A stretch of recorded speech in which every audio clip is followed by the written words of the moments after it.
Welcome to the Salt Strong Podcast, disrupting fishing entertainment as you know it. Prepare to laugh. Prepare to get to know fishing legends in a whole new and unfiltered way. And on occasion, you might even learn a thing or two about fishing.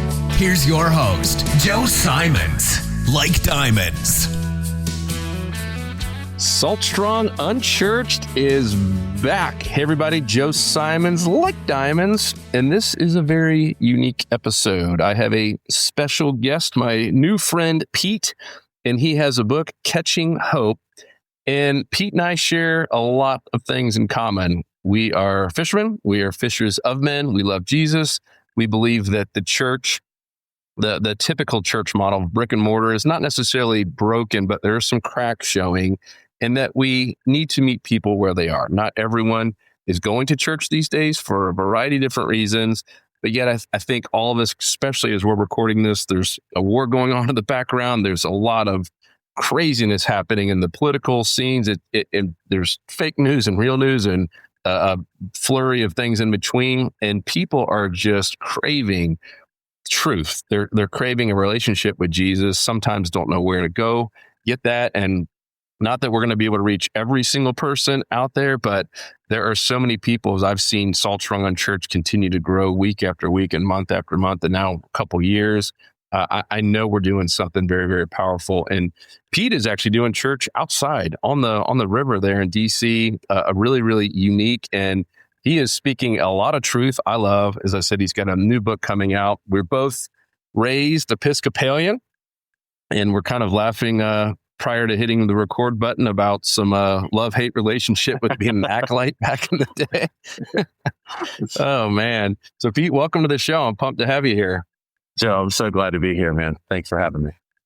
And tell us real quick about like what you're doing now with the name of your church and all that. And then I want to kind of go backwards and talk about how the heck did you get there? Absolutely. Name of the church is Water and Wilderness Church. We're located here in DC. We worship on the banks of the Potomac River every Sunday afternoon at 5. And but we also have a watershed community nationwide.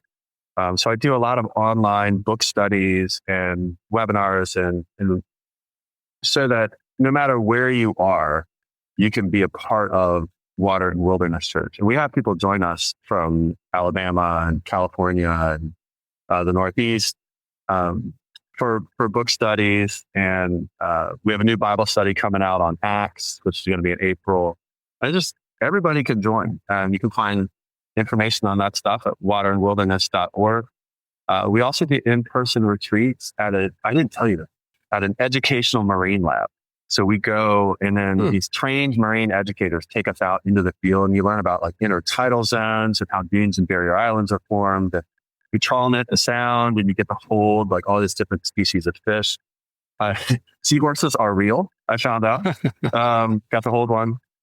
All cool. Through the lens of God's abundant ecology. And but I started this church because inside church is great, but so many people, I think, really connect to God and nature. And we really feel like nature is God's heartbeat. And especially, like you said, in this time, the earth is calling us home, back to something more true than what we see in our world today. And you wrote a book. You somehow found a way to tie in your favorite hobby, sport, whatever you want to call it, fishing, with God and Jesus. To tell us a little bit about the book, and then I want to hear kind of how this all came about and some of your background.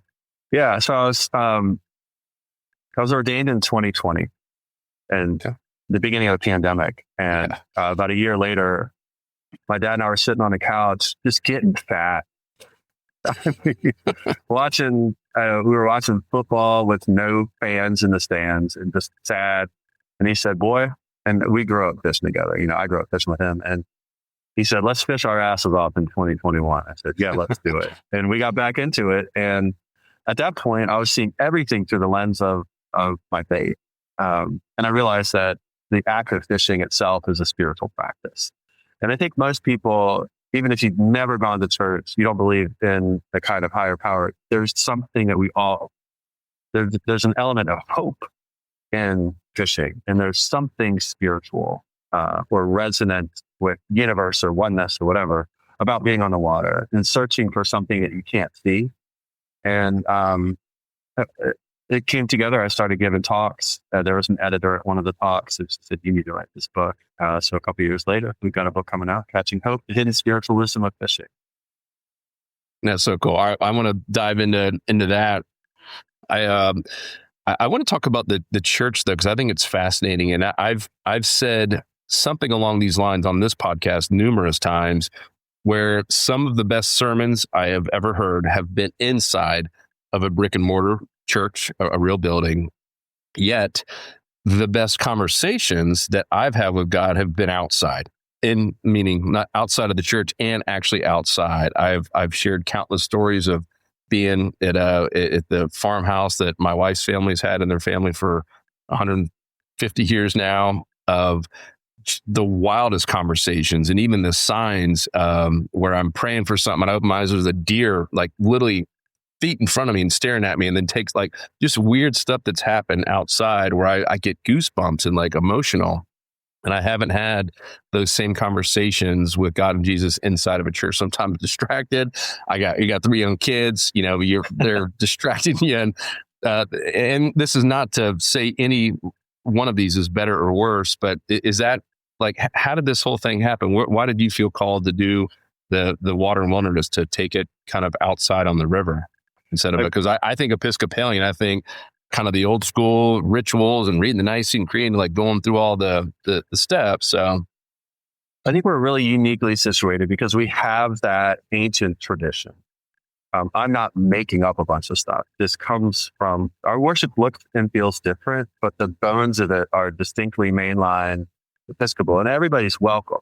I changed the language to kind of lower the barrier for people who are maybe spiritual but not religious. But it came about, I grew up going to an Episcopal summer camp. Everything we did was outside. And our worship was at a stone shrine on the side of a mountain. And that's where I came to know both God and the body of Christ. So not just Jesus, but that we all are part of the body of Christ, and that each of us has a different role to play in that.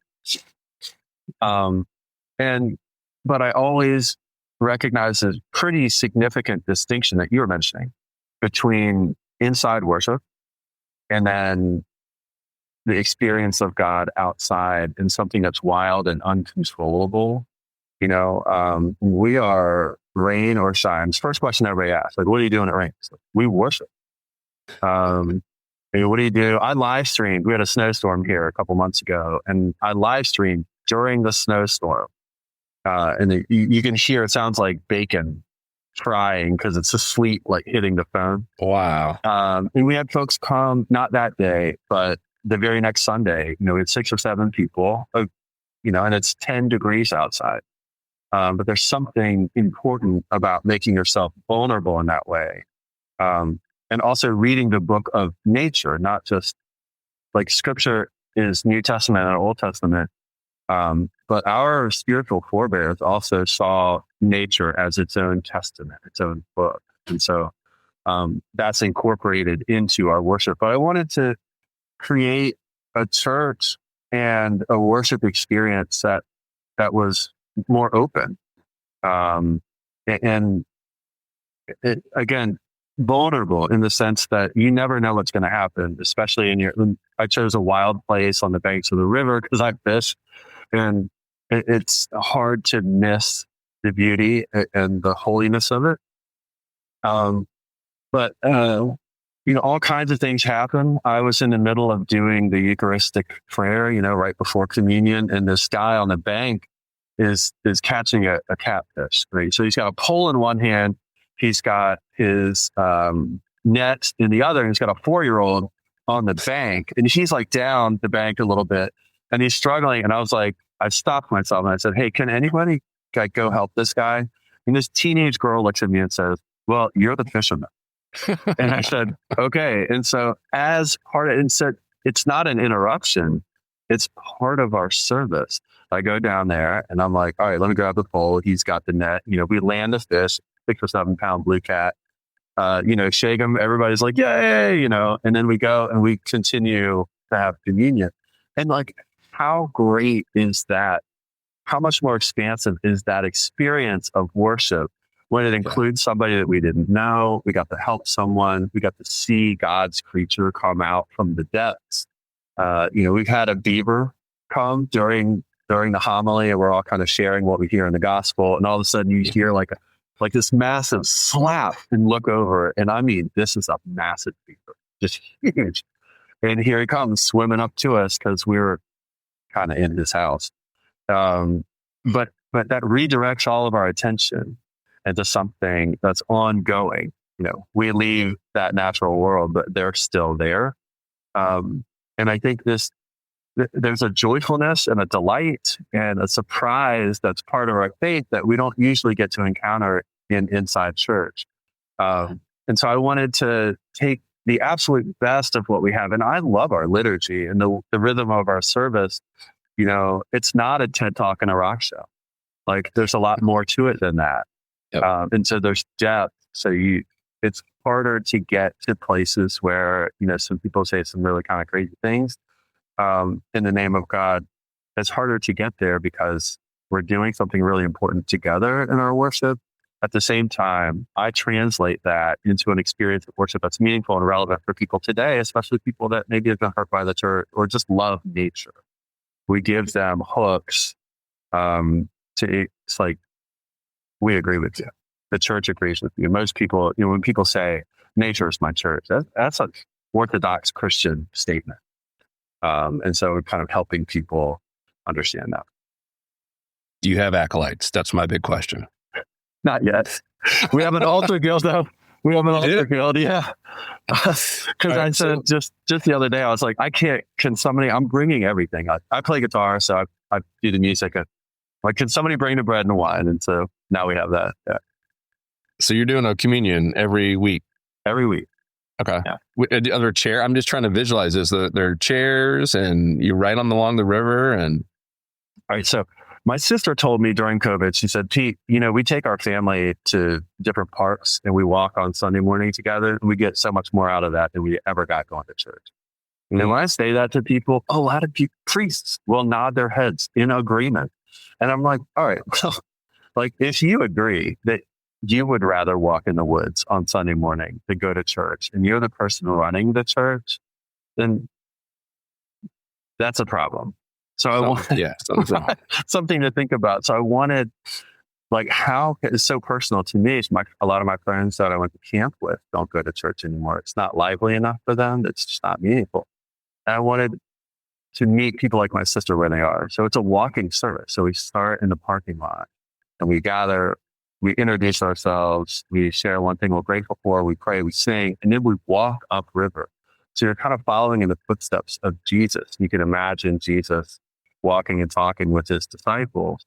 And I'll give people a quote or a prompt to talk about. Find somebody you don't know that well. And for the next 10 minutes, we're going to walk together and you're going to get to know them. So building relationship is a fundamental part of the worship service. You don't have to wait till coffee hour for that. And then we stop, we read the gospel and the homily. And the homily is like, hey, Joe, what did you hear in this story? So that you get a chance. And when that happens, when different people share what they hear, the text becomes alive. And it's not just an old story. It's a story that's now happening again with us. And then we walk further upriver. So when we go into the wilderness, it's this forest. It's unbelievable right here in DC. That goes right into the river. And so we end up surrounded by this living ecology where the trees that fall down, they don't get moved. They just slowly become dirt that give life to the next thing that comes, which is, we're in Holy Week now. That's this big death into life thing that's happening all the time in our natural world. So, and we have like a small glorified TV tray that serves as the altar. And I bring, it's always gluten-free bread, just so we don't have to worry about that, and wine. And people carry these things together. So it's a really interesting thing to watch. Everybody grab, like somebody grabs the chalice, somebody grabs the bread, and we carry what we need with us as we're walking. And if you're the person that grabs that chalice of wine, then you have 10 minutes of safeguarding this. And I don't have to tell you to think about that because you're already doing it. And really kind of decentering the clerical hierarchy and letting everybody be a part of the service in a meaningful way. As you were describing that, I know some of our listeners, because we did a whole episode on the show The Chosen. And, if you've watched that, I mean, it's what you're describing. There's never a point where Jesus is sitting there up on a pedestal giving sermons. They're always walking and talking and having normal conversations. And he's, obviously great at these analogies and metaphors. And that is so cool. And I love what you said earlier, that you're taking away this kind of intimidating barrier to entry, regardless of your past. Like we went to a church, and I'm pretty comfortable in a church. I grew up in a church. We went to a new one recently to meet some friends. Our kids had spent the night, and we were doing a switcheroo that morning. I was like, well, hey, come meet us at our church. I was like, all right. And I was intimidated. I didn't know where to go. I didn't know, do we check our kids into the nursery? And this church happened to be where you let them sit for the first 20 minutes, everyone. And then there was just all like, where do I sit? I don't want to tick off some elder who's been there forever, and I sit in their seat. So I sit in a very, very back row, just not to make any, like all these little things. And I'm comfortable once again, that I can only imagine if I was a brand new person that hadn't been at church in a long time, brand new to the city. It's very intimidating to walk into a new place like that. And all of a sudden, guess what? The pastor's up, he's up elevated. It's just, there's a lot of intimidating factors to a traditional church. There really are. And I wanted to get rid of that.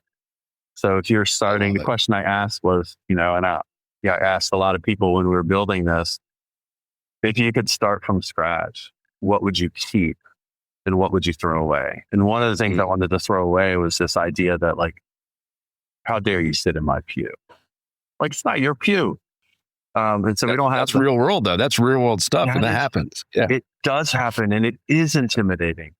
And, one of the things about a year in, somebody said, hey, Father Pete, we have people that are new every time. We have a core, and then there's people that come sometimes. There's people that come and trying it out. Want to see what's going on. So he said, why don't we introduce ourselves at the beginning of every service and say one thing we're grateful for? And I thought, Lucinda, that is a great idea, because, the feeling of somebody's told you their name like twice, and now you can't ask them a third time, like you're screwed. You're like, hey man, so good to see you. Good to see you, bro. Right. I mean, it insulates people from that, but we're also offering up ourselves, or announcing, I am here. I am present. And then we begin with gratitude, and I'm grateful for X. But can you imagine going into a typical Episcopal church or a mainline church and saying to the rector there, I have an idea for how we should start this service? Like, it just wouldn't reply. That's just not allowed. But so there's a lot of organic and generative things that we've accumulated along the way because people had ideas. And so it's not, there's not possession, but there is belonging. And that's what we want. I heard you say, I think it was maybe a podcast from one of your videos on your Instagram channel, that like everything that we do is worship. Talk about that, because I think that's so important. And Unchurched, that's been a topic before, where when I was growing up, I thought my relationship with God was on Sundays. And not to say that I was just a horrible person the other 6 days, but to me, that was when I would pray the most. That was when I would have conversations. That's when I would listen to a sermon. I would, many times either be sitting in a pew or sitting up front in my my thick, hot acolyte robe. It was funny. I'm now thinking about that constantly. But it's so true now as I'm a little bit older and I'm trying to teach my kids, and I'm having a different walk with God. Sundays sometimes are higher, sometimes lower, meaning I'm trying to have a conversation with God every day. And I don't know that everything I do is worship. There's times sitting in the bathroom that might not be, but I heard you say that quote and it stuck with me. I was like, well, man, that's the message I'm trying to get across, that we don't have to wait to Sunday to have a conversation with God or a relationship with Jesus. How did that come about for you, and how are you using that with your own flock of people, if you will, there? Because it sounds like you're still meeting on Sundays, but are you guys having these? I'll let you talk there. A loaded question here. Yeah, so that's the title of my next book, which we're going to be pitching this fall. Is Everything We Do Is Worship: The Sacred Ecology of Living. And but I learned that when I was 6 years old. My father was the director of this Episcopal summer camp. Okay, and they taught us that everything we do is worship. So the first night, everybody gets there, we have worship, and then we go and play like what we call evening games, big ball field games. And we'd always quiz the counselors. Were like, okay, so is worship over? And we're like, of course.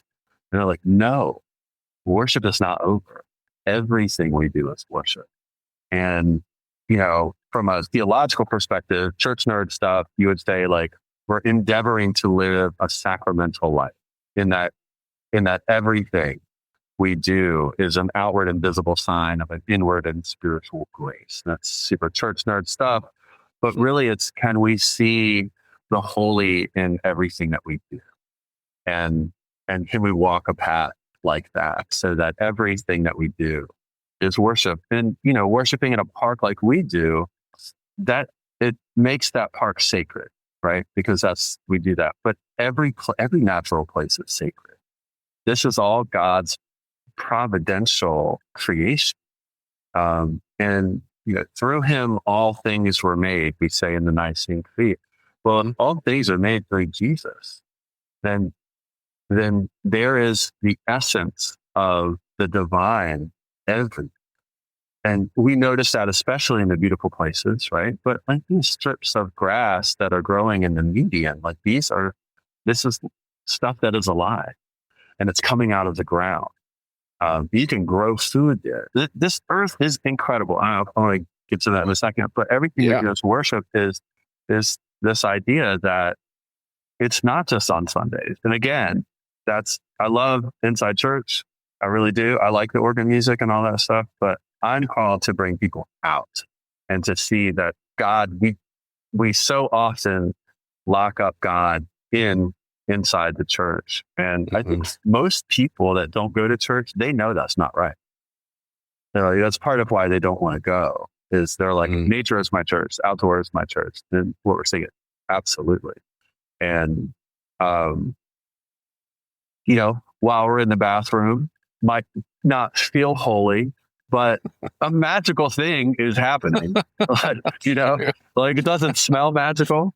It doesn't often sound magical. Well, sometimes it does sound like, how did that sound happen? But our body is an incredible machine that God made. And it is the only physical thing that God gave you, Joe, is your body. And God gave me is my body. It's the only physical thing. And so even down to our very body, like this is like taking care of it, using it is an act of worship. You've proven me wrong. I didn't mean to. No, I had not thought of it like that. So I love it. And you're not alone too, because if you're listening and saying, "Oh, that sounds cool," Pete here's doing something different. There's this whole wild church like movement, right? Is that what it's called? Wild. Yeah. So there's some folks, a couple of sisters. Victoria Loors wrote a book called The Wild Church. Wild Church, yeah. And they've got. Her sister lives in Bridgewater, Virginia, which is where I actually went to college. The Princeton of the South, according to my family. But yeah, so they've collected a wide range of folks. We're not a part of the Wild Church Network. We're actually probably a little bit too churchy for them. But they're a very key player in helping people understand, explore, and engage with what they're experiencing outside, and saying to people, there's so often the church says to people, you're wrong. You don't believe that, right? Like whatever belief you have, that's not the right one. And what the Wild Church people are saying is, you're right. We agree with you. I sit on the board of an organization called the Center for Spirituality and Nature, which does something similar. Is saying, let's get people together outside and be spiritual beings together. And as I was telling you before we push record, we're not human beings that occasionally have spiritual experiences. We're spiritual beings that are having a human experience. So at the core of all of us is some kind of spiritual cult. And the Wild Church Network does a great job of incorporating and growing and saying, let's put some bones around this experience for you. There's a bunch of different churches, and they have a wide, a wide angle on how they look at all that stuff, as does the Center for Spirituality in Nature. And you see more and more of people saying, I may not like traditional church stuff, and I'm here to say, come to my church.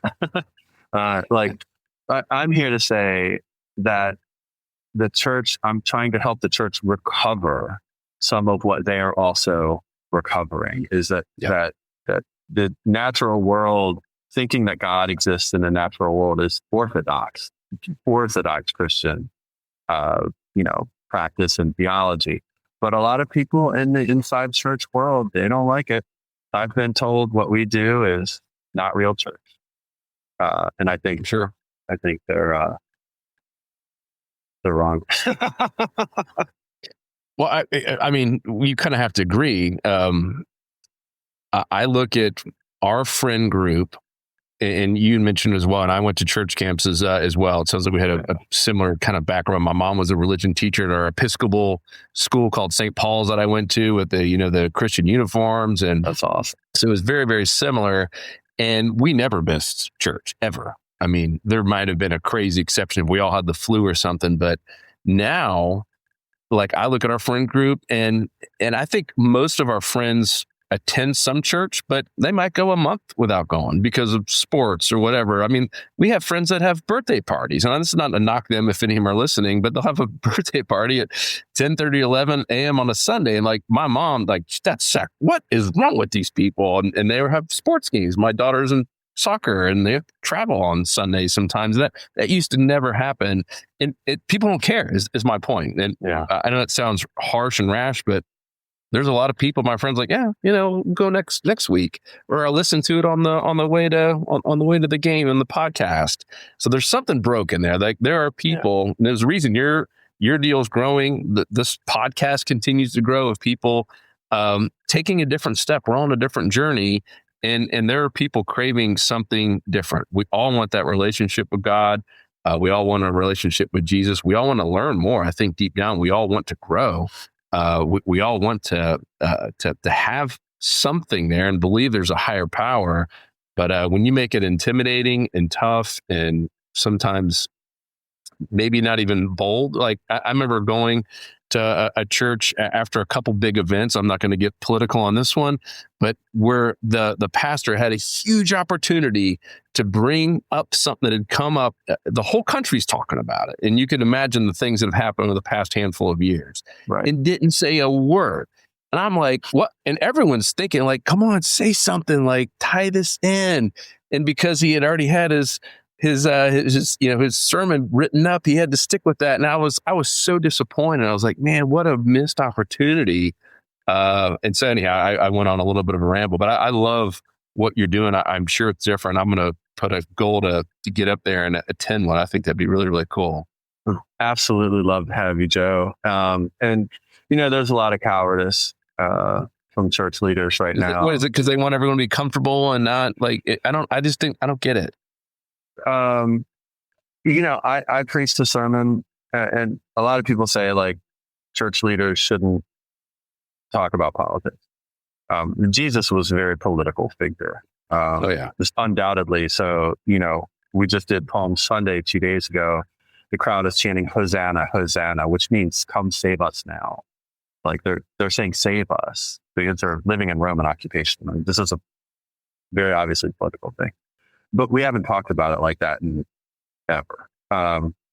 But I think, I would get some feedback from when I was a interim rector at a church in Wilmington, Delaware. Great people, man. I loved it up there. Wilmington, Delaware, just shout out, hidden gem. But I think some priests, pastors, ministers, they don't want to upset the people in their pews and by saying something that's political.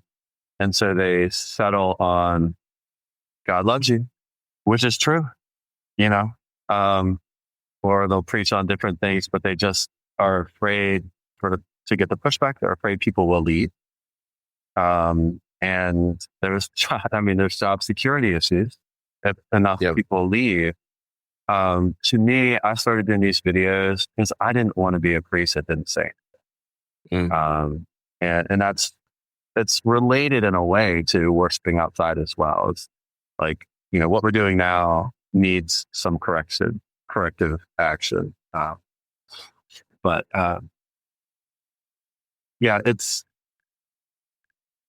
what I've found is people just mainly say thank you for saying something. And it's okay. We get it wrong sometimes. I have, but I think if our faith doesn't inform how we live in the world, then I don't know what it is. It's not a following of Jesus that I recognize. And the word ethnic, Gentile means ethnicities. The Greek is ethnios, meaning ethnicities. So that we're talking about how to live well with different groups of people. Jesus tells the story of the Good Samaritan because he says, love God and love your neighbor. These are the only two commandments. And one of the Pharisees says, well, who is my neighbor? Right? And he tells a story about a foreigner who comes by and helps somebody that's lying in the ditch while the church people and the local people all walk by that. Like that's the point. But yeah, we live in hard times right now. And Water Wilderness Church is for everybody anywhere. And I hope that, and so is the book. I mean, one of the things that fishing does is it brings people together across political spectrums and cultural divides. And I just love that I can walk down to the Potomac and see guys fishing. They could be Asian, Hispanic, white, black, or gals. And you automatically can just walk up to them and say, hey, catch anything? Like, what are you throwing? You got that thing, or, you got a bobber down at the end, so it lifts the bait off the bottom. Like, yeah. And then you were telling us, and then it's a story-based activity. When I talk to people about fishing, immediately they go to the first time they fish. They're like, yeah, my dad took me, or my uncle, or my aunt. And there's always, like, things never go right. So there's always, like you were talking about your grandfather falling off the back of the boat, or in plenty of stories in my book, Catching Hope, about like Dad and I going out and don't really know what we're doing all the time. And, get the line hooked up around the motor, and I thought it was a fish. And, and when you fish, rather than, some people want to do like anti-racism trainings and stuff. I've done tons of those. Those are important. But you end up facing each other, and it's almost like what people really want is a transfer of information. Like, you have to know this stuff, and then you'll like agree with me. But when you fish, you're shoulder to shoulder, you're facing in the same direction. And what you're looking at is this beautiful water. And you're both trying to catch something that you can't see. And you're doing it together. And fishing is a way to bring people together across difference. And there are very few things that do that right now. Sports, and fishing. That's it. It happens to be two things I love. But, I I hope to this summer and this fall, and as Water and Wilderness Church continues to grow, is to start doing more fishing retreats and things like that, because we have forgotten, we've become two-dimensional to one another, and the loudest voices in the air supply do not represent the average person that hold, different political beliefs. But hey, let's go out and fish. And I think fisher people are incredibly generous.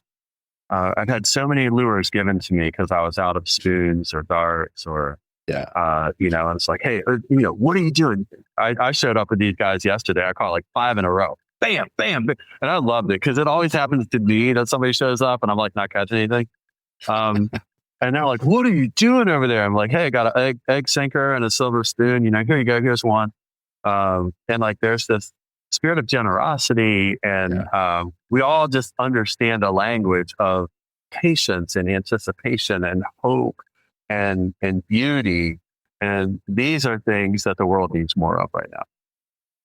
And waiting too, having the patience, right? Because just 2 days ago, I actually tore my bicep. My bicep is not attached to my forearm right now. Oh my God.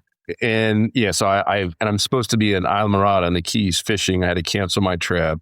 So I started getting angry and more frustrated. And I was like, all right, God is slowing me down for some reason here. And maybe to teach me just patience, because I have not been very patient lately. But for whatever reason it is. But I do love that about fishing, even though sounds like you had a great trip this week where you caught 5. At some point, it slows down. At some point, the cast after cats of getting a tight line or a hit slows down, and you have that waiting, right? And call it fishing for a reason and not just catching. And for me, with my family, my friends, people I don't even know I've been on a boat with, like that's when some really cool conversations come out. And you're right, even if you're on a boat, many times, like I'm thinking about the time we went offshore, we're 100 miles out and we're all facing out towards the water, just kind of waiting, and you're not having that weird one-on-one conversation. Something about it, maybe it's just guys, but we're uncomfortable staring at someone for a long time talking about deep topics like that. But I had some amazing conversations just staring out there at the water, waiting, having patience. Nobody puts up on this fishing Facebook group, nobody puts up a picture of like, hey, I was out there for 8 hours, didn't catch anything.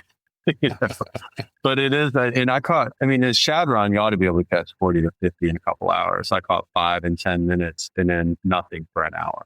Just shut right off. And that patience is such an important part of fishing, and being able to really sink into the doing of it. Martin Luther said, if he knew the world would end tomorrow, he would plant an apple tree today. And because the doing of it is the most important thing. And planting an apple tree when you think the world's going to be destroyed is an act of hope. And I think fishing is like that. Just doing it is an act of hope. And I've been in places in my life where I couldn't hope very well. So just going and casting, every cast is like, I wouldn't do it if I didn't hope to catch something. And I could just tell myself, well, Pete, you're feeling down, you're depressed, but you fished for 2 hours today. And that's something.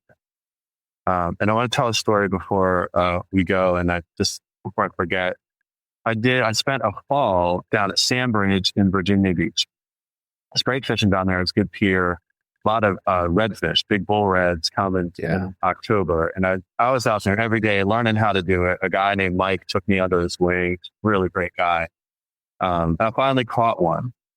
But I met another guy there who developed a relationship with, a friendship. And he texted me one day and he said, hey, Pete, he knew I was a priest. Most of the other guys didn't. And he said, he's like, I'm not like this. He's a big burly guy, crane operator. And he's like, but I got to tell you, I was out last night fishing. It was just me on the pier. And he's like, I didn't catch anything, but this spirit came over me, and I was just looking at the moon, and it was just me and the water and the sky. And I just suddenly started to tell God what was on my mind. And he said, it'd been a long time since I had a conversation with God. And I thought I'd been coming out here this whole time to try to catch fish. I've been coming out here so I could have time with God. And I finally realized that. And he said, I went home a completely different person. And that's what fishing can do for us, even when you don't catch them, or you don't catch what you thought you were fishing for. Yes. Man, I love it. And the book is Catching Hope. Where can someone buy it? Is it on Amazon or Barnes and Noble or everywhere? The publisher is Broadleaf Books. It's pre-order, so it comes out May 12th. Okay. It comes out on Audible as well on May 12th. And pre-orders really help. So everybody go for it. You'll get, it's not just for fisher people. And most of the folks that have read it so far have said like, wow, I don't like fishing and I love this book. And there's a lot of touch points and insight on the experiences that we all have as fisher people. But showing you some spiritual and even religious underpinnings, not trying to convince anybody of anything, but this is just my perspective. I think it's been helpful for a lot of folks so far. Still got a few minutes left. I'm curious, was there a specific moment when you felt called to write this book? I like to hear the perspective from the author, because I've written a couple of books too it's a labor of love. It's a lot of work. It's a hell of a thing. I mean, to write something, you really come up against yourself. In a way, I was just so many times like, who cares? This is garbage. I grew up writing. I wrote for the local paper, did the sports report when I was in high school. I would write stories about fishing and being in the woods and stuff when I was in high school and college. Got away from that. Now I write all the time now because I'm, preaching and doing all this other stuff. But I had just always wanted to be a writer, and kind of like one of those sort of Renaissance people, Hemingway. We've got a lot of Walker Percy's my favorite writer. He wrote The Moviegoer and a bunch of really good books. But then when I started doing this, these connections started coming together for me. And I had this idea for a retreat center, like a fishing retreat. Fishing can save the world is basically my thesis, right? Fishing can save the world. And I wanted to have a retreat center, and everything was noodling around. I started giving these talks on the spirituality of fishing. And then it was in the background that this could be a book, but I just didn't think I could do it. I didn't know the first thing about how to go about any of this. And God put this editor at this festival. And wow. She was the one, and I was dating somebody that was a writer, a really successful writer at the time. And she told me that I could write. So I had lots of help to finally say, I think I can do this. Yeah. And now I have an agent with the Alive Literary Agency. We're prepping for the next book, which is Everything We Do Is Worship, which we'll pitch this fall. But, most fishers and hunters get a bad rap because we are thinkers, and we're spiritual people. And this is my heart on display for everybody. My heart for the water, for God, in this magnificent place we get to live in that has fish. I mean, it's a miracle. You put sunlight, soil, and water, sunlight, soil, and water, and you get food. How? So just take a step back. We don't get food at Safeway. We get food from this earth. right? Right. And you put a seed in the ground with soil, water, and sunlight, and like food comes out. It's incredible. We die, we become food for the next thing that grows and lives. This earth is regenerative, and it's a miracle.